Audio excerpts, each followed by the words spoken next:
안녕하십니까. CJB 모닝와이드 수요일 아침에 인사드립니다. 충북 김치의 위상에 대해서 알고 계십니까? 지난해 열린 김치 품평회에서 청주와 단양에서 생산하는 김치가 대상과 최우수상 차지했고요.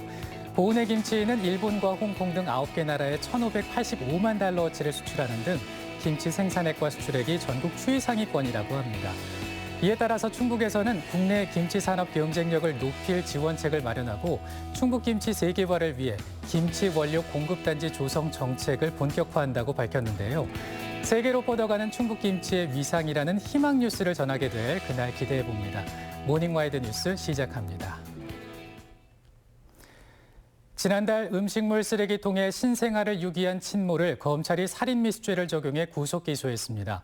친모의 친권 상실도 함께 청구했습니다. 안정은 기자의 보도입니다. 지난달 21일 새벽 3시경 청주시 가경동의 한 식당 앞 음식물 쓰레기통 안에서 갓난아기가 발견됩니다. 영아의 몸 곳곳에는 상처가 나 있었고 탯줄도 그대로 달린 상태였습니다. 경찰은 친모인 20대 A씨를 영아살해 미수죄로 검찰에 송치했습니다. 조사 결과 A씨는 아기를 살해할 목적으로 상해를 가한 뒤 음식물 쓰레기통 안에 유기한 것으로 확인됐습니다. 이에 검찰은 경찰이 적용한 영아살해 미수죄보다 형량이 높은 살인미수죄로 구속 기소했습니다. 영아살해죄에서 규정하는 특히 참작할 수 있는 사유가 인정되기 어렵다는 겁니다. 하지만 사형이나 무기 또는 7년 이상의 징역이 가능한 아동학대 살해죄는 적용하지 못했습니다. 현재 아동학대 범죄 처벌 등에 관한 특례법상 미수범 처벌 규정이 없어 5년 이상인 형법상 살인미수로만 처벌이 가능하기 때문입니다. 아동학대 살해죄 미수범에 대한 처벌 규정이 신설돼야 한다는 지적이 나오는 이유입니다. 이게 문제가 5년 이상의 징역을 선택하게 되면 한 번만 감경해도 집행유예가 가능해요. 근데 아동학대 특례법은 한 번 감경을 해도 3년 6개월 이상이 되기 때문에 집행유예가 안 된다는 거죠. 피해 아동은 지난 10일 친모 가족의 출생 신고로 주민등록번호와 이름이 생겼습니다. 하지만 동시에 친모에게 친권이 생긴 만큼 검찰은 이를 제한하기 위한 친권 상실을 청구했습니다. CJB 안정은입니다. 충청북도가 사무공간이 좁아 도청 근처에 사무실을 임대했는데 하필 청주시 의회 의장 건물을 빌려 논란이 일고 있습니다. 어제 도의회에서 임대료를 너무 많이 주었다며 특혜 의혹까지 제기됐는데 도청이 즉각 반박에 나섰습니다. 주윤광 기자입니다. 청주시의회 최충진 의장이 소유하고 있는 4층 건물입니다. 도청과 가깝고 성안길 초입에 위치해 있습니다. 충청북도는 지난 1월부터 이 건물 2, 3층을 4년간 임대 식의약안전과와 바이오 산단 지원과가 사용하고 있습니다. 임대 조건은 보증금 5억 원에 월 임대료 550만 원입니다. 이를 두고 박우양 도의원이 특혜 의혹을 제기했습니다. 도내 오피스텔과 상가의 공실률이 27%와 17%로 빈 건물이 넘치는데 왜 하필 시의장의 건물을 임대했냐는 겁니다. 임대료도 주변 시세는 물론 충청북도가 같은 시기 입주한 면적이 2배 이상 넓은 성안길 옛 신한은행 건물이나 율량동 KT 4층보다 배 이상 높다고 주장했습니다. 세 곳의 임차료를 보증금으로 환산하면 최 의장의 건물은 제곱미터당 210만 원으로 87만 원과 99만 원보다 월등히 높다는 겁니다. 식의약 안전과 및 바이오 산단 지원과 임대차 계획 과정에서 혈세 낭비나 특혜가 없었는지 철저한 조사와 감사를 조속히 진행해 주실 것을 강력히 촉구드리며 이에 대해 충청북도는 본청과의 거리와 임차 가능 면적, 사무 환경 등을 고려한 결정이었다고 반박했습니다.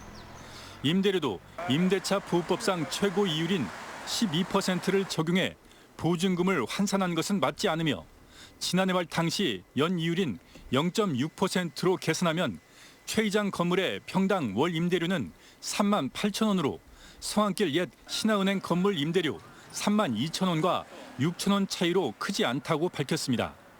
자치경찰위원회가 입주한 율량동 KT 건물도 상권이 달라 단순 비교 대상이 아니라고 반박했습니다. 특혜 의혹이다 이런 말은 사실은 전혀 우리가 거기에 수긍할 수가 없고, 그러고 그렇게 비싸게 하지도 않았고, 저희 직원들이 여기 현장을 조사하고 일일이 돌아다니면서 이 근처에 있는 건물을 전부 샅샅이 조사를 했었고. 최충진 의장은 민주당 내 차기 시장 후보군 중 한 명으로 일각에서는 내년 지방선거를 앞두고 여야 간 견제가 시작됐다는 분석도 나오고 있습니다. CJB 조윤광입니다. 충청북도가 대규모 미호천 개발 계획을 내놨습니다. 약 10년간 수천억 원을 투입해 미호천 일대를 도민들이 즐겨 찾는 친수 공간으로 탈바꿈시킨다는 계획입니다. 구준혜 기자입니다. 음성군 부용산에서 발원한 미호천은 길이 89.2km로 금강 최대 지류입니다. 청주와 진천, 증평, 세종시 등 7개 시군을 지나며 유역 인구만 110만 명에 달합니다. 그러나 평균 수질 3급수에 적은 수량과 부족한 여가시설 탓에 주민들로부터 외면받아왔습니다. 충청북도가 미호천을 도민들이 즐겨 찾는 친수 공간으로 만들기 위한 미호강 프로젝트를 내놨습니다. 수질 1급수 복원, 대규모 수량 확보와 친수 여가 공간 조성 등 3가지 분야에서 계획을 추진합니다. 예산은 국비와 지방비, 민자 등 6,500억 원을 투입하며 2032년까지 완공할 계획입니다. 사람들이 쉬고 즐기는 미호강 무심천을 조성하겠습니다. 그리하여 물이 살아있는 미호강을 도민 여러분께 되돌려 드리겠습니다. 이를 위해 시군과 지천별로 흩어진 정화시설을 통합해 오염원 유입을 원천 차단할 계획입니다. 대청댐 용수를 추가 확보하고 청주 하수처리장에서 방류되는 1급수를 상류로 대흘려보내는 방식으로 하루 27만 톤의 물을 추가로 흘려보내기로 했습니다. 정북동 토성 일원에는 역사, 문화, 테마공원을, 오송읍 일원에는 명사심리로 불리는 대규모 백사장을 조성합니다. 그 작천부에서부터 거기까지 일정 거리까지 한 물이 이렇게 고이거든요. 그럼 거기에 조그만 그런 물놀이 배 같은 거 이런 거는 다닐 수가 있는 거죠, 충분히. 충청북도는 명칭도 정부와 장기적으로 협의해 미호천에서 미호강으로 변경할 계획입니다. 마스터 플랜 수립과 주민 의견 수렴을 거쳐 이번 프로젝트가 순조롭게 추진되면 미호천으로 청주권의 발전축 이동도 가속화할 전망입니다. CJB 구준혜입니다. 아이들의 체격은 커졌는데 예산 부족으로 아직도 낡은 책걸상을 쓰는 학교가 적지 않습니다. 그런데 올해 내구 연한이 지난 책걸상 전부를 바꿀 수 있게 됐는데요. 정부의 슈퍼 추경 덕분이라고 합니다. 홍우표 기자가 취재했습니다. 청주의 한 초등학교 방과후 교실입니다. 10년도 더 지난 책걸상이 배열돼 있습니다. 낡기도 낡았지만 급격히 체격이 커진 초등학생들에게 전혀 인체공학적이지 않은 게 더 큰 문제입니다. 수십 년 전과 비교할 필요도 없이 지난 2016년과 2019년의 학생 신체 발달 상황만 봐도 학생들의 체격이 얼마나 커졌는지 알 수 있습니다. 높낮이 조절이 가능한 책걸상이 필요한 이유지만 문제는 예산이었습니다.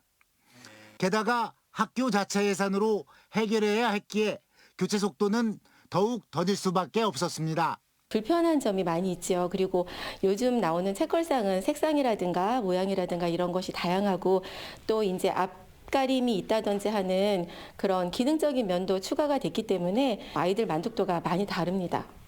현행 예산 시스템은 국세 지출이 늘어나면 올 한해 소진해야 하는 교육 예산도 덩달아 늘어나게 됩니다.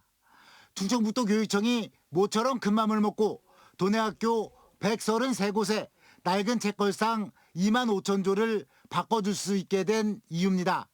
58억 원이 투입돼 2달가량이면 노후 칠판을 포함해 교체가 끝날 전망입니다.